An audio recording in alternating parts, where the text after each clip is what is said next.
Hi, Elise Dewsberry here from New Musicals Inc.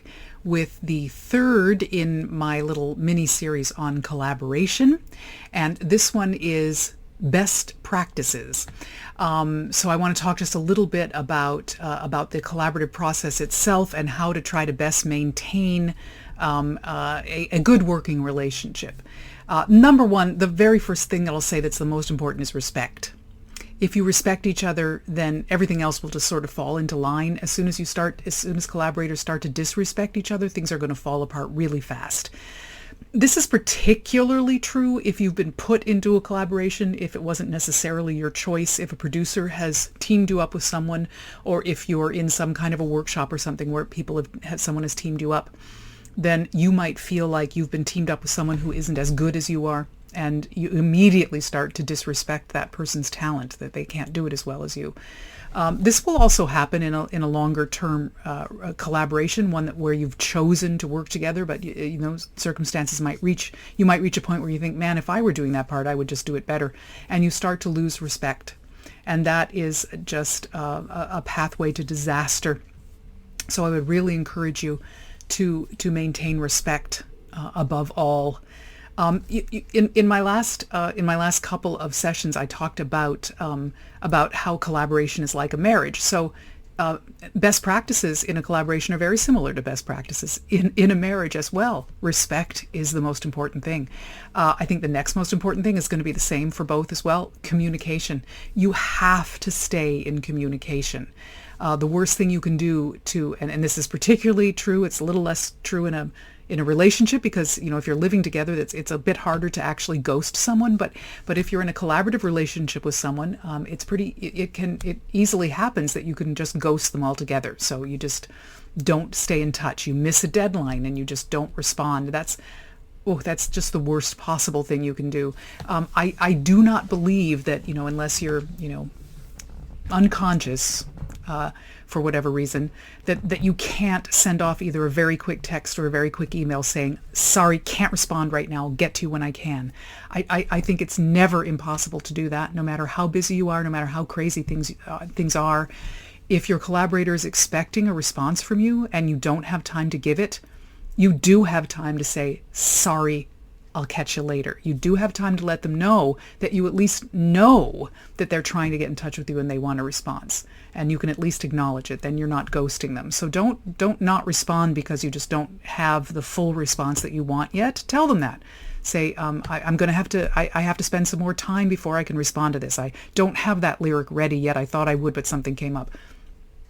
That's okay, but don't ghost them. That's just terrible. And communication is more than that too. Not just staying in touch in general, but being honest and open with each other, so you can talk about how you're feeling about something. That you can be honest with each other about when you think that you want something different from your collaborator. If you feel like the last lyric they sent you is not their best work.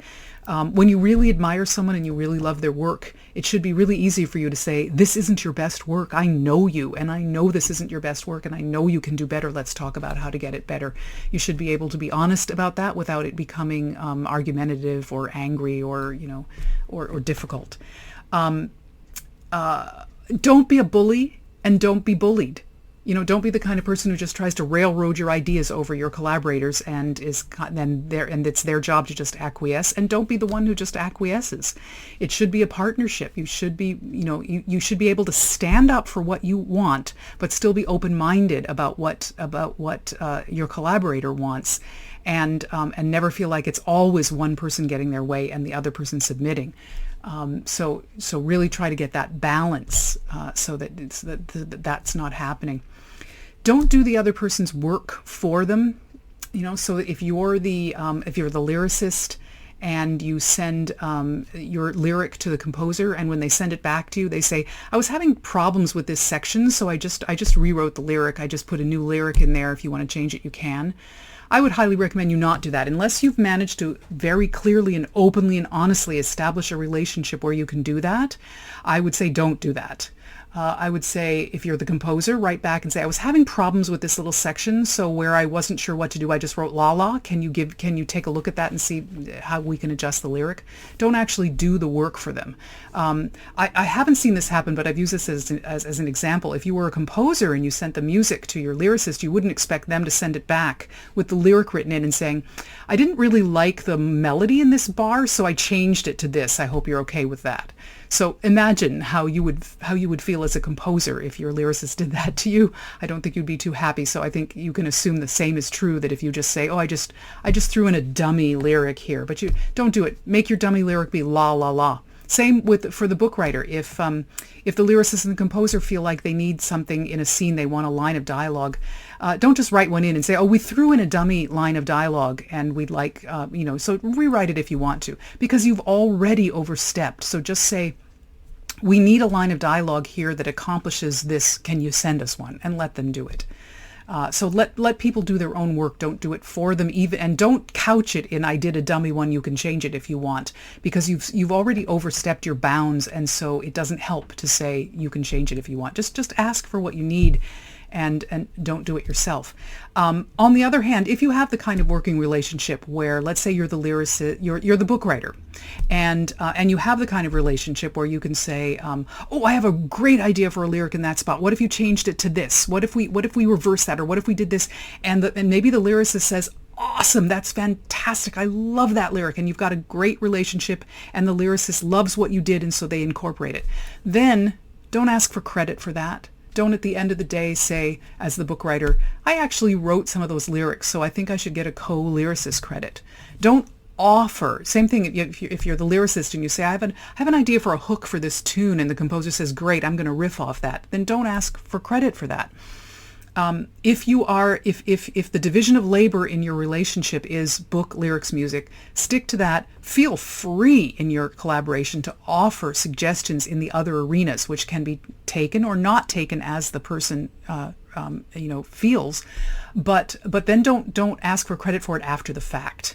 If you're starting to feel like you write half the lyrics in this team and you really want a co-lyricist agreement, then that is either something you should have set up at the beginning, or let it go for now. And when it comes to the next project, you have to say, look, I feel like in our relationship, I'm contributing enough to the lyrics that I want a co-lyricist credit. Can we talk about that going forward? So don't do it midstream. And it shouldn't matter at the end of the day. That goes back to something I said in the last vlog, good ideas don't care where they came from. At the end of the day, your audience is going to say, oh, what a great lyric, or oh, what a great tune. They don't care which one of you wrote it. They don't care at all. So you shouldn't care either, as long as your agreement is all intact and you all know how that works. I'm going to talk about that in a future section about that agreement, but I'll talk about that later.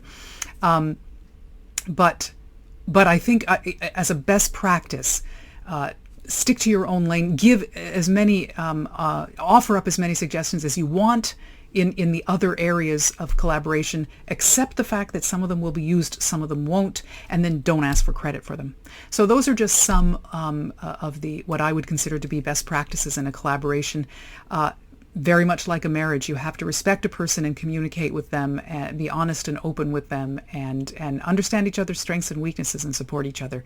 And that's going to make for a good collaboration. So I wish you all many good collaborations, and I'll be back next month with another discussion about collaboration.